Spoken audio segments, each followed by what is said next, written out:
I'm Janice Edwards. Coming up on Bay Area Vista, we're talking with the director of The Black Line, Dark Girls, and many more.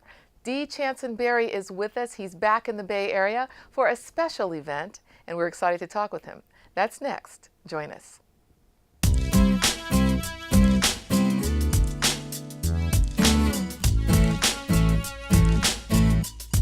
Bay Area Vista, Vista. Bay Area, Bay Area Vista, Vista. Bay Area, Bay Area Vista.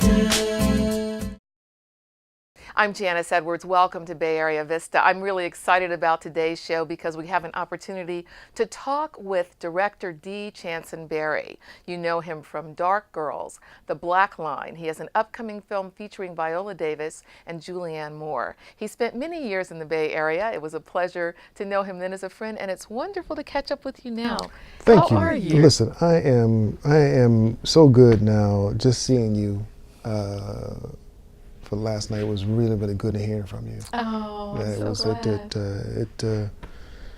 It brought back good memories, and from the Bay Area, and at my life at that time. I had just moved from New York to Oakland, to the Bay Area, and you were one of the first people I met when I came here, and you were gracious and still are, and beautiful still are. Oh, so kind. And I'm glad we're reunited.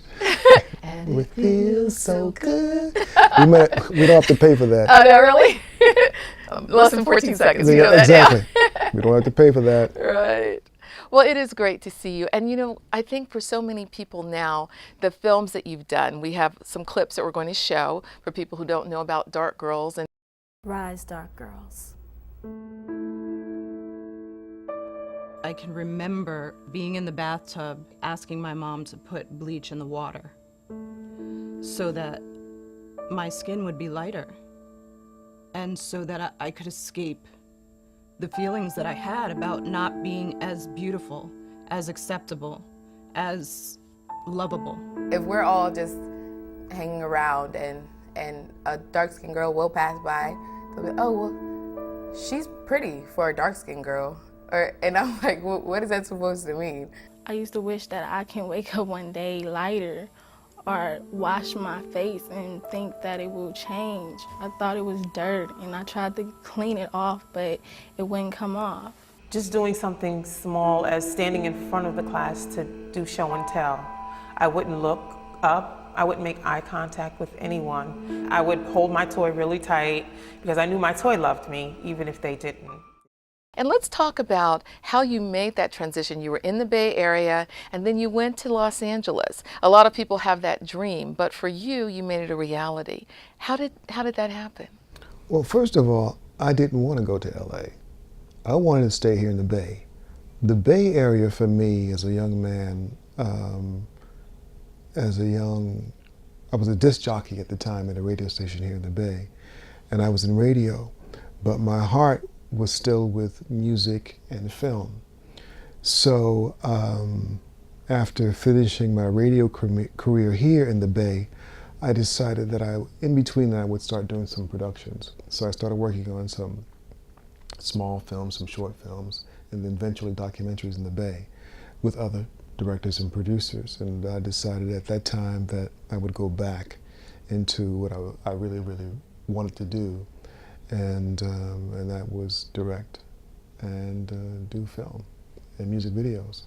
So I did that. And one day I got a call from a friend of mine about a position in Los Angeles to work for Soul Train, the Soul Train Awards.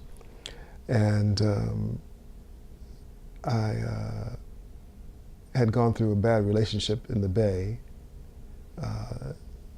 and I was ready to go anyway. So, but at the same time, I really loved what the Bay was offering me because the people up here were so supportive and so loving to me and for me that it was an easy place to create for me. And I thought I couldn't have that kind of sense of support and love in Los Angeles. But little did I know that wherever I am, that's where I am. So, you know, I That's found very profound. I found what I was and the kinds of people that I loved in LA. They happen to be from someplace else, though, like from New York or New Jersey. Or He's trying to Chicago. make people in LA mad right now. They happen to be most of my friends. I became, you know, friendly with. My new friends in Los Angeles are basically from someplace else. There were very few friends that were from Los Angeles that I had, especially from the entertainment business. But anyway, the Soul Train thing didn't work out the second day I was there, and I had moved down there. Oh my gosh. That's another story. That's a story. It's a Hollywood story. And not to go into names and that sort of thing, it just didn't work out because of Don Cornelius. So I left, and I left that job, and the next day I got a call from a friend of mine who was working at Disney Studios, and we were talking, and I was saying I was just laid off from Soul Train Awards after my first day. And he said, let me call you back. And next thing I know, I was doing an interview with Disney Studios. Wow. And was hired probably a month after that. I remember that. I remember that at the time. I had forgotten the other part of that. And I want to go into more of the story, but something that you said just really struck me because you're a very spiritual person as well. And I think for someone to hear that you move for an opportunity, the door closes, but then it's part of your destiny still to achieve what you've done. That's very encouraging. Yes, yes, it is. You know, you know, God has a way of working out everything when you know nothing. And, you know, though I thought I was going down to get a job, and a job that would last a few months with the Soul Train Awards, but what I was really going down there for was to set up shop for the rest of my life. Wow. Where I did get the job with Disney Studios, which I wasn't, you know, thinking about ever working for a studio. And that taught me a lot about the industry. It taught me a lot about myself. It taught me a lot about race. It taught me a lot about money. And it taught me a lot about the inner workings. What did it teach you about money? It taught me that there is an excess of money, and what that excess of money can do to people.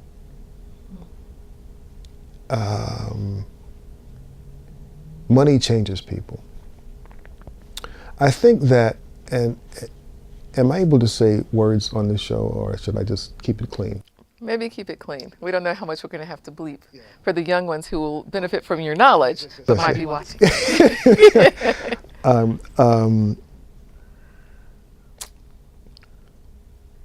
Money just magnifies who you really are.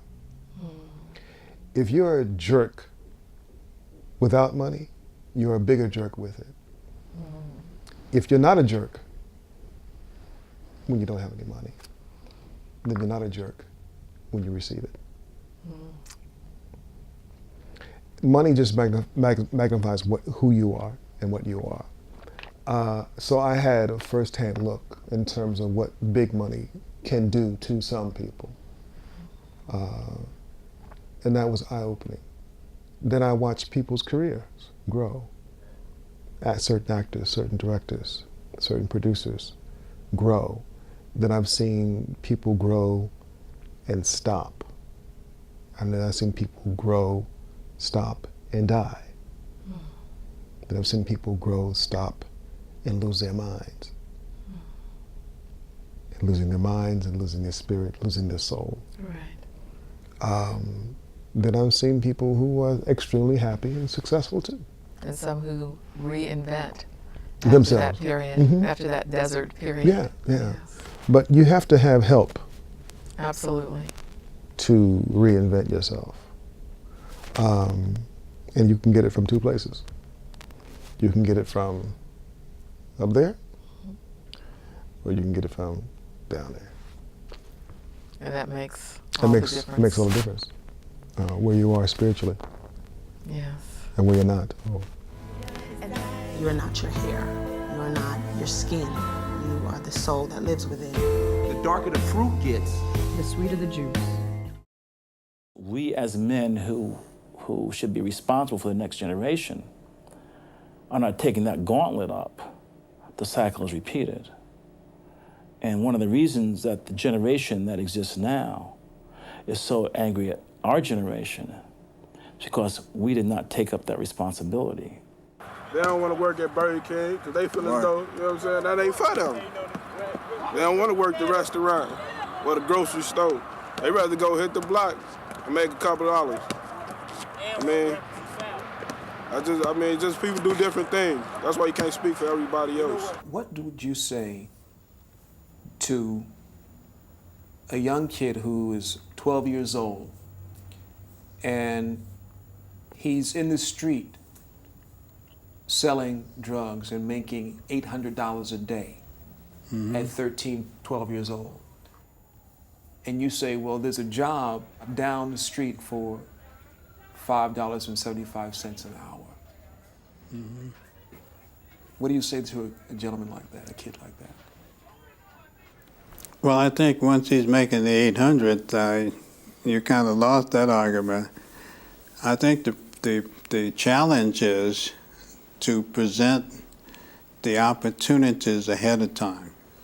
In other words, kids have to be aware of the possibility of their developing the tools to get out of that whole local environment. And I don't think you can, although it's a popular concept, that you can say, well, this menial job down the street is comparable to what you're doing on the other side of the street, is the comparison you ought to be making. You ought to be trying to provide that kid with enough educational tools, enough skills, so if he's challenged to express his individuality in some more original way than simply allowing some older person to co-opt him into a line of work that's only going to lead him into the state house one way or the other. One of my own sons, we're having this dilemma right now. I think he's over the hump. They tell me that he is very good with the rap and the writing. He felt that he should do that as opposed to go to college. To me, go to college, make yourself even better. Develop your total mind, then go out and do the rap. And I understand that we always view the younger generation, the newer generation, as being too risque. How do I answer the question of telling the kid it's better for you to make $6.50 an hour in McDonald's as opposed to $800 a day out there doing illicit things? But we have to tell them, because we know that you may get away with it 99 times, but on that 100th time, you'll be caught and you're done forever. Take McDonald's, use McDonald's as a means to an end. I didn't always sit here in the suit and tie, nor did you. Instant gratification. Media teaches that. Get it now. Do it now. No, it takes time. And someone has to preach this message after I'm no longer able to preach it. I grew up with two parents, mother and father, Ethel Duke and William Duke Sr., one sister, Yvonne, many uncles. Very proud people. You were not allowed to use racism or any of that as an excuse for not achieving excellence. You were not allowed to do anything other than work your butt off to get what you wanted. My mother and father had second and third grade educations, and they suffered because of that, and they insisted that we get college educations because they did not want us to go through the same thing they went through. And my father worked 3 jobs simultaneously at times, and he was a laborer, basically. And I watched them as people excel in whatever they did, not because they had the education, but they used their street smarts, and they also used every ounce of energy they could to meet responsibilities. The only reason people can see that I'm a champion is not because I kick better than somebody, it's not because I punch better than somebody, it's because my drive and my desire might have been greater than theirs, and my excuses was less. So I want them to see that, but that's character. See, it's your character that brings your talent from the world, because if you have talent and you don't have no character, it's only gonna go but so far. So your personality has to sustain your character.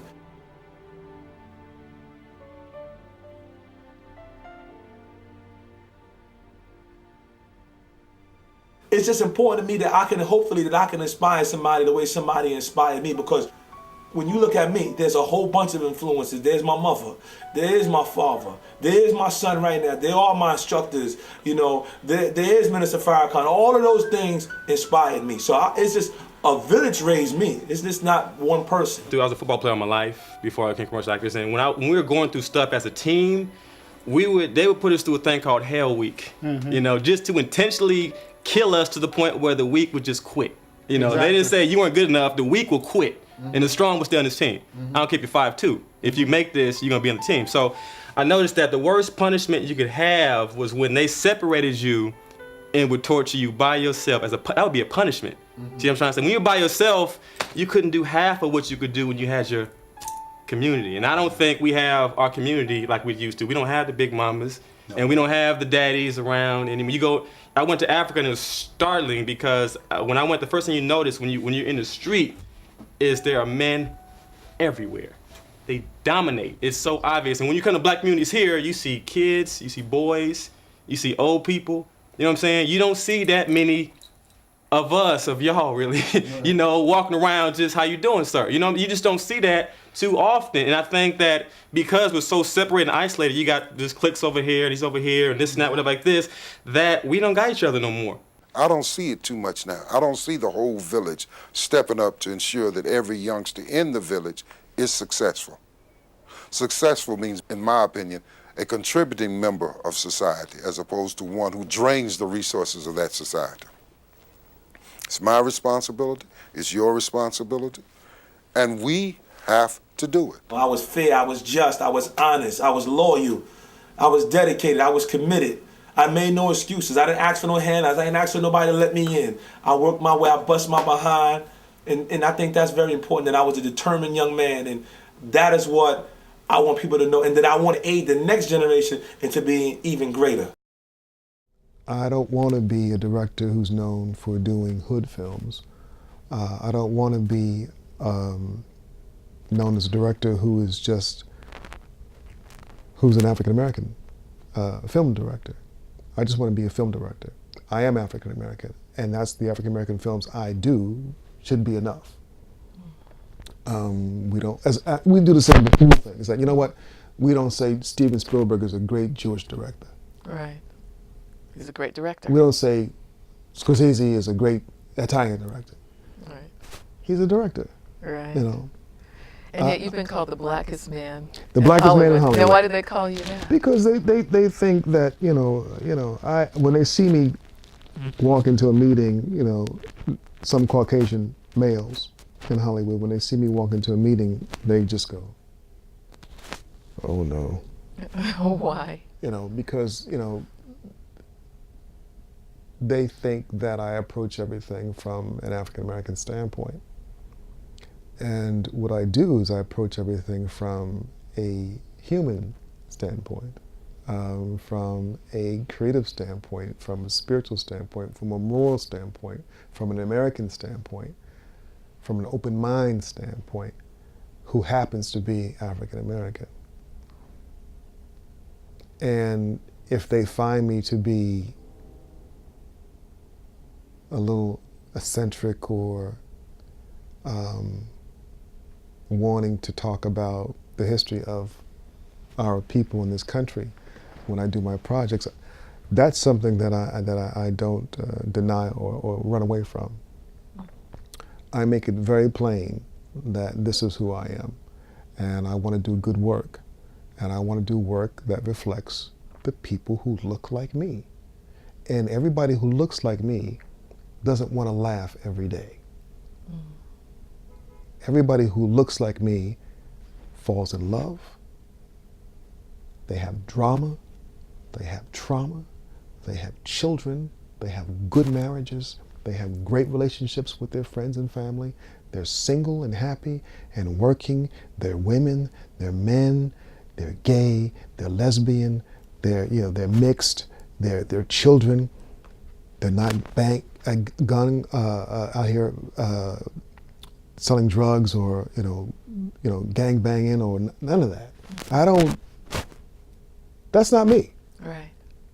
And those are not the stories that you're No, going to that's tell. not the stories I'm going to tell. So the story, one of the ones that you're working on now with Viola Davis and Julianne Moore, your first feature. Yes. You know what? I had written this thing called Martin Lane, a modern day family drama for Viola and Meryl Streep. And because I just love them together, and they love each other like sisters, Meryl and Viola. And they wanted to work together. Again, after Doubt, because that's when I first saw them together with Doubt was just an incredible movie, and Viola was just everything she does is just like. But that was her imprint where everyone came to know her. Well, everybody in the film industry, right? Because we saw her first, right? And Antoine Fisher, yes, and when she had that silent moment with that mother on the couch thing, and she didn't say a word, but it was powerful. It was all there. And I said, from that point on, I said, this young lady right here is going to be about something. She's going to be about something. And she is about everything. Viola Davis is probably one of the best actors I've seen in the business. Yes. Hands down. For those young people who are studying acting, watch Viola Davis, and then you'll know what acting is all about. Yes, and now we can watch her even more because of the series. Yes, How to Get Away with Murder, yes. so both television and film. And it's great too because having acted, when you see a scene and you know what it takes to execute that, it's very exciting. It's riveting, and you just applaud.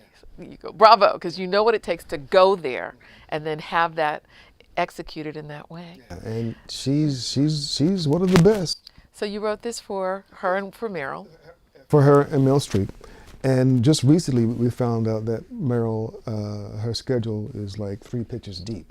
So there were 3 other actresses on the list after that, and one of them was Julianne Moore.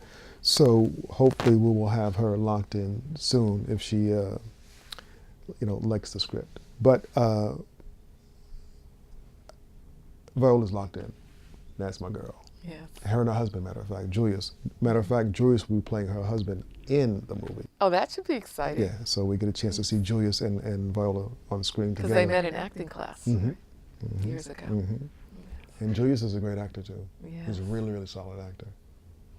It must be nice to look toward this particular work that you're crafting now with everything that you've built upon. So you talk about the meetings that you go into, and people who are hearing your story are saying, well, how do you get there, even from doing the documentary to the feature film? And because there's funding and there are meetings and all of that, how do you navigate those things? You know what? I have faith and I have perseverance, and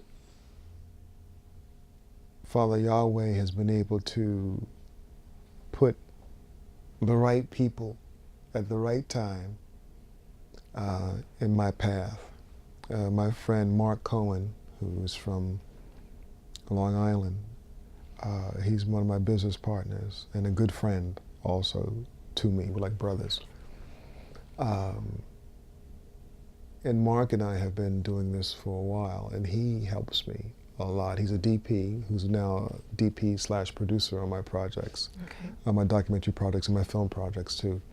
And you know, then recently we just started a new company, a studio, a little tiny studio, mini studio called Chestnut Street Studios, and where we will do documentary film, television, and feature film and music. So we've got 2 of those things off the ground already, and that is the documentary, which is Urban Winter Entertainment, and then we started a digital record label called September Soul Music, and we've got I like that name.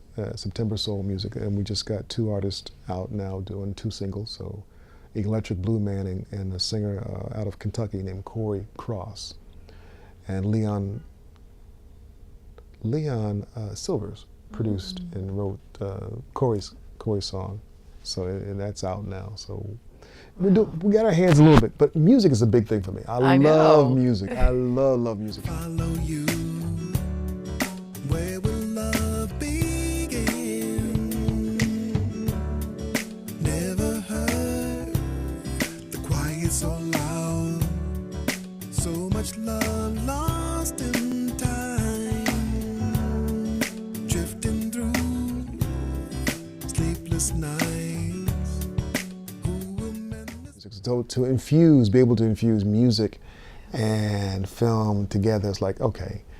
Because years ago, before I started doing that, I was at Disney. I was doing music videos. Right. Yeah, for Shaka and I was about to say Shaka Khan. Shaka Khan, and Dionne Warwick and a whole bunch of other people. You're living your dream in so many ways. And talking about this new venture, I just want to put up information, if you don't mind. I know that people will want to contact you. So if they want to, we have the details here on the screen on how you can reach our director extraordinaire, our Renaissance man, D. Channsin Berry. Renaissance man, I don't know about that part. No? I think so. At any rate, it has been such a pleasure to have you join us, and we're going to continue the conversation on another show. But I'm so glad that we had a chance. I sound like Carol Burnett. I'm so glad we had this time together, yes. just to have a laugh or sing a song. You can sing the song. Yes, I was honored to meet her once, and so it seems we just get started. Then before you know it, comes the time we have to say so long, at least for now, but we'll be back. So thank you so much. Thank you, my dear. Good to see you. It's good to see you, and thank you for joining us. And that's our show. I'm Janice Edwards. Thanks for all that you do to make our Bay Area and our world the great place that it is. Please join us again next time. We look forward to seeing you then.